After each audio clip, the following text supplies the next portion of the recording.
Hello everyone, welcome to my channel. This is Meenu Thakur. आज Hindu analysis में will discuss very important keywords और we can say the key points of important articles, right.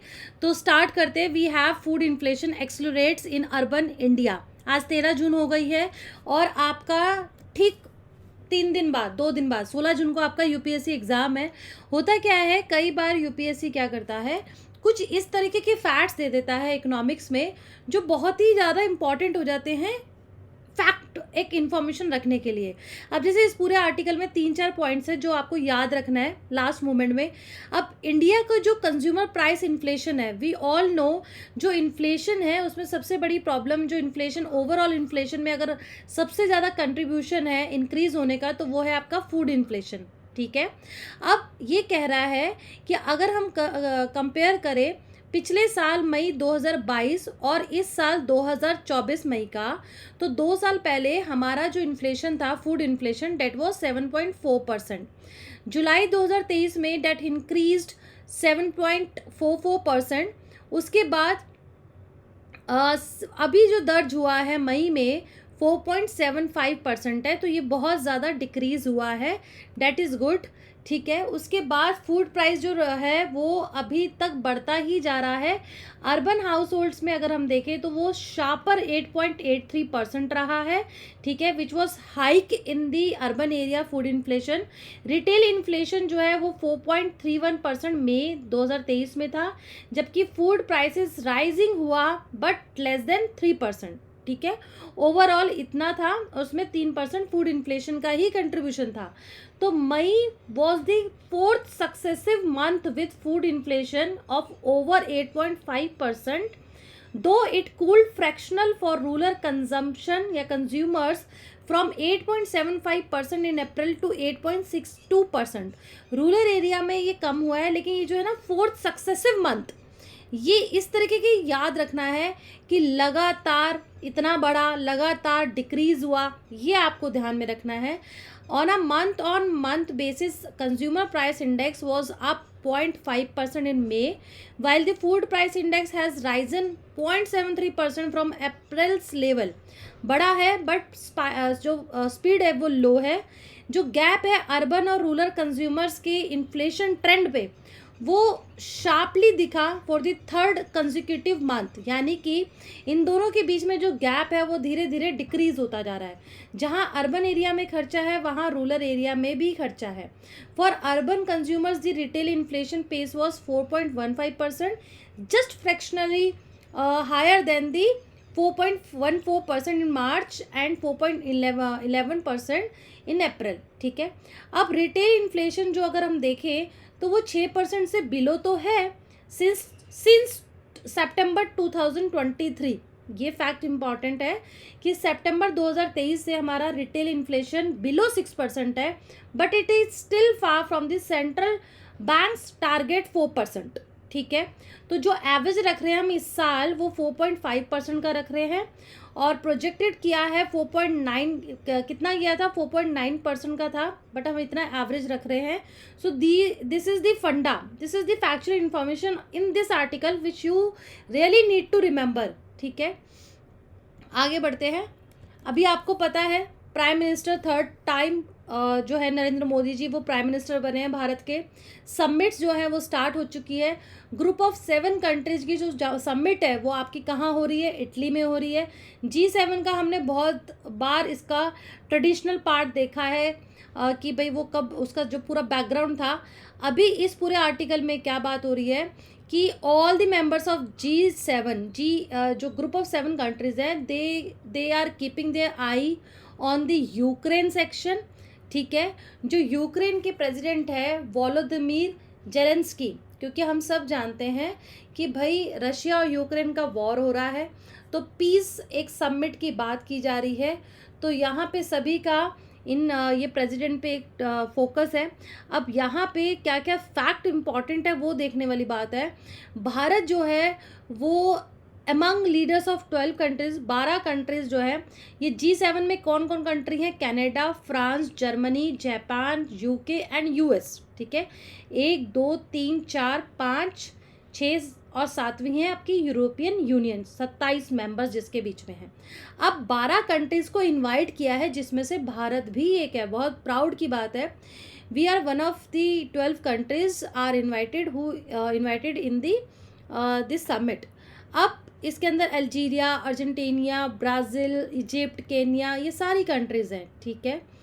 अब यहाँ पे और क्या फैक्ट इम्पॉर्टेंट है, ये 11th टाइम है कि India has been invited to the G7 outreach, ठीक है। 11वीं बार भारत को इनवाइट किया है, उसमें मिस्टर मोदी जी जो हैं, ये 5th टाइम है कि ही विल पार्टिसिपेट, ठीक है। ये सबसे इम्पॉर्टेंट हो गया। उसके बाद आपका इम्पॉर्टेंट फैक्ट क्या है इसके अंदर, गाज़ा और इज़राइल का भी इशू जो है वो भी इस पे जो है डिस्कशन होगा, ठीक है। पीस सबमिट हो रही है, ठीक है। While most of the G7 leadership, with the exception of Mr. Biden, who will travel directly from Apulia Borgo Engzanzia luxury resort to the Swiss town of Birkenstock for a peace conference on Ukraine, India is yet to announce the level of its participation at the conference, ठीक है। भारत जो है वो piece summit Switzerland में attend करेंगे, but कितना वो आगे एक्सपेंशन जो ब्रॉड एरिया है वो अभी अनाउंस करना बाकी है, जो 15 जून को है, ठीक है, यानी परसों। और इसके अंदर बस सबसे इम्पॉर्टेंट फैक्ट यही थे। आगे बढ़ते हैं। Lok Sabha has lowest share of Muslim MPs in 6 decades. पिछले 60 सालों में मुस्लिम जो मेंबर ऑफ पार्लियामेंट्स हैं वो परसेंटेज वाइज कम है। अगर मैं टोटल पॉपुलेशन, इस बार हमारा जो लोकसभा है वो 18th है, टोटल पॉपुलेशन ऑफ इंडियाज़ का जो मिनॉरिटी है मुस्लिम है, इनका कितना परसेंट है, अराउंड 15% है, but only 4.4% of MPs are from this community, ठीक है। सिर्फ 4.4 यानी कि 24 एमपीज ही हैं जो मुस्लिम मिनॉरिटी से हैं, उसमें बीजेपी से एक भी नहीं है प्रेजेंट टाइम पे, ठीक है। तो ये भी एक कहीं ना कहीं ड्रॉबैक है कि जो बहुमत नहीं मिल पाया है, ठीक है। तो ये एक रेशियो है, बस इसमें और कुछ जानना नहीं है, बस यही एक फैक्ट है। ये प्रीलिम्स के पॉइंट ऑफ व्यू से नहीं, बट एक जनरल आपको पता होना चाहिए। Next we have article rural urban consumption spend show equivalent increase over 10 years. ये कह रहा है पिछले 10 सालों में जो रूरल और अर्बन का कंजम्पशन है वो लगभग सेम है। ऐसा नहीं है कि गांव में, छोटे शहरों में अब सस्ता है जैसे पहले कहा जाता था। तो मंथली पर कैपिटा जो एक्सपेंडिचर है वो धीरे धीरे स्पैन हो रहा है, दोनों के बीच में जो गैप है वो कम हो रहा है। So this reports findings are based on this survey household consumption expenditure 2022-23 by NSSO।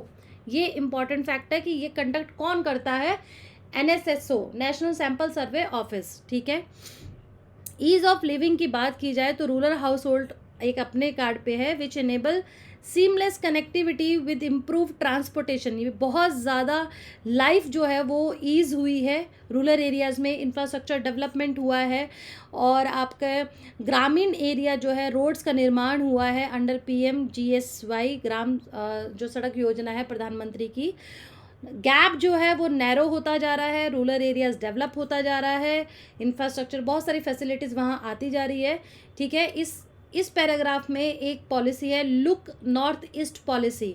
तो जो बच्चों ने पढ़ा हुआ है वेल एंड गुड, अगर नहीं पढ़ा है थोड़ा सा इस पर नज़र मार लीजिएगा, प्रीलिम्स में इससे रिलेटेड फैक्ट पूछ सकता है, ठीक है जी।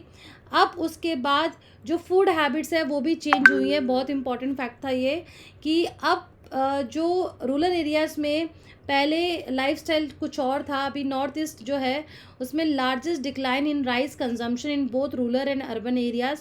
चावल का कंजम्पशन डिक्रीज़ हुआ है, वीट कंजम्पशन जो है वो डिक्लाइन हुआ है by more than 1 kg per person per month, ठीक है।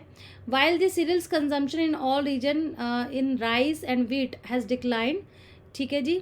चलिए, तो ये सब हो गया। अभी हमारे पास एक और आर्टिकल है, industrial output growth dips to 3 months low of 4.97%।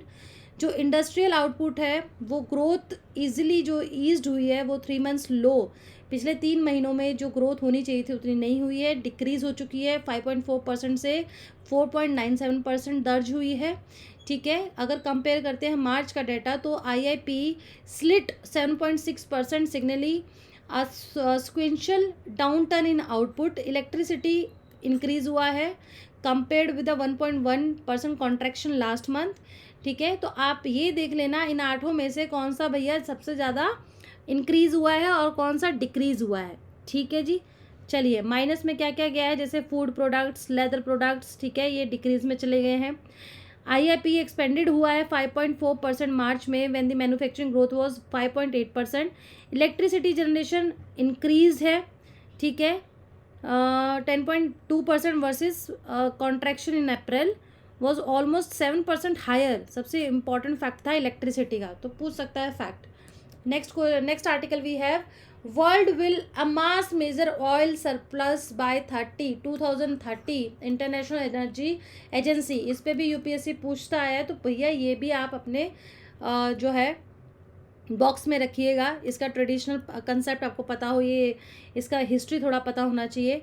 बात सिर्फ इतनी की जा रही है कि डिमांड इंक्रीज़ होने वाली है ऑयल कंजम्पशन की, तो उसी के लिए ओपेक प्लस और ओपेक जैसे ग्रुप कंट्रीज़ हैं, they need to prepare for fulfilling the demand, they need to prepare for the supply, क्योंकि ये अंदाज़ा लगाया जा रहा है कि पर डे के हिसाब से भैया इतना जो है 8 मिलियन BPD, इतना हमें बैरल्स पर डे की ज़रूरत पड़ेगी, ये गैप है। तो should prepare that oil market should prepare for this gap. The pandemic rebound loses steam, clean energy transitions advance and the structure of China's economy shift.